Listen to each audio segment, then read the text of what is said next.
Lord Russell, what is philosophy? Well, that's a very controversial question. I think no two philosophers will give you the same answer. My own view would be that philosophy consists of speculations about matters where exact knowledge is not yet possible. But that will only be my answer, not anybody else's. What's the difference between philosophy and science? Well, roughly you'd say science is what we know and philosophy is what we don't know. That's a simple definition.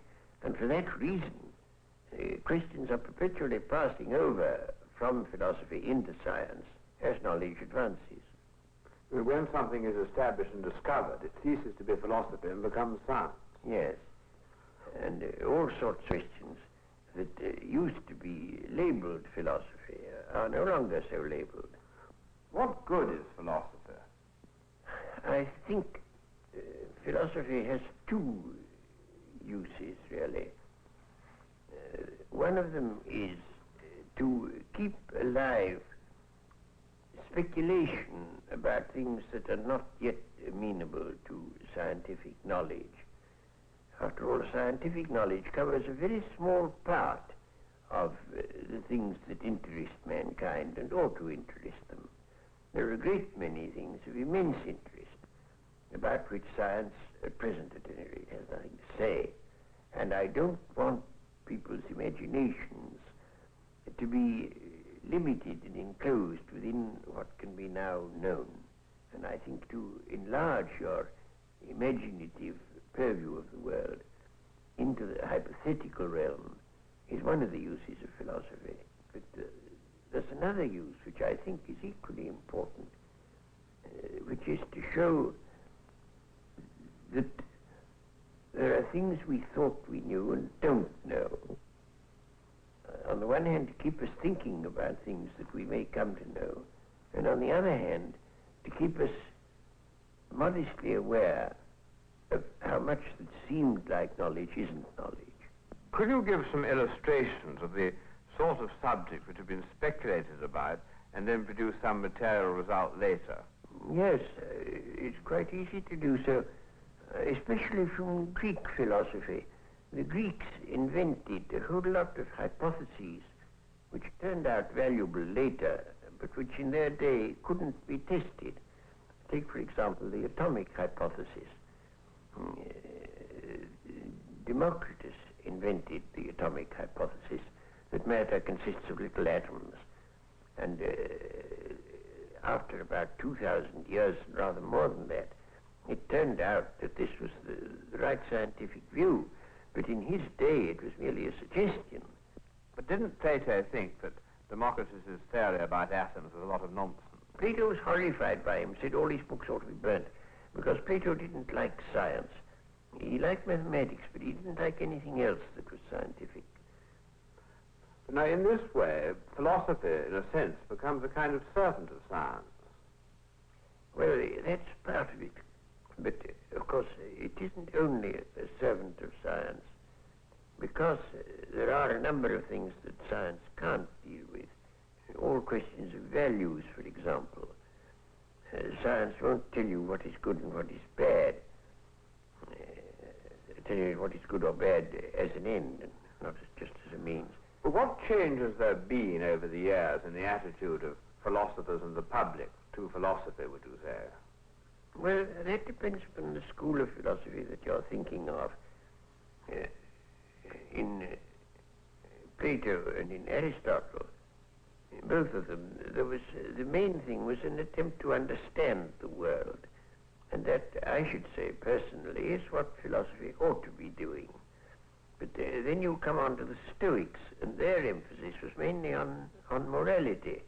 That you ought to be stoical, you ought to endure misfortunes patiently. And that came to be the popular use of a philosopher. Would you say that Marx was a philosopher? Well, he was certainly in a sense a philosopher. But now there you have an important division among philosophers. There are some philosophers who exist to uphold the status quo, and others who exist to upset it, and Marx, of course, belongs to the second lot. For my part, I should reject both those as being not the true business of a philosopher. And I should say the business of a philosopher is not to change the world, but to understand it, which is the exact opposite of what Marx said. What kind of a philosopher would you say you are? Well, the only label I've ever is logical atomist, but very keen on the label. I've rather avoided labels. What does that mean, a logical atomist?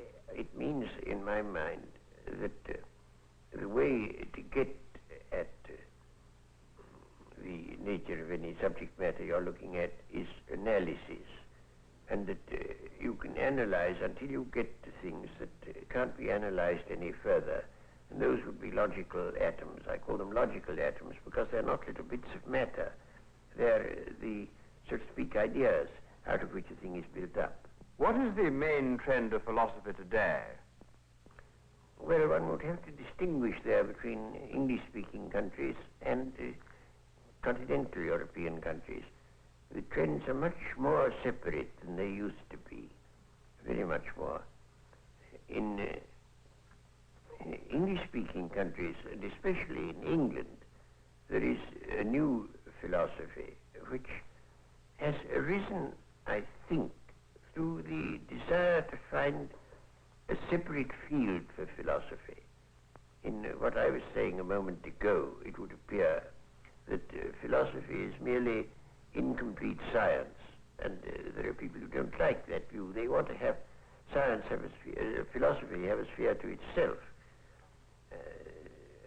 That has led them into what you may call linguistic philosophy, that the important thing for the philosopher is not to answer questions, but to get the meaning of the questions quite clear.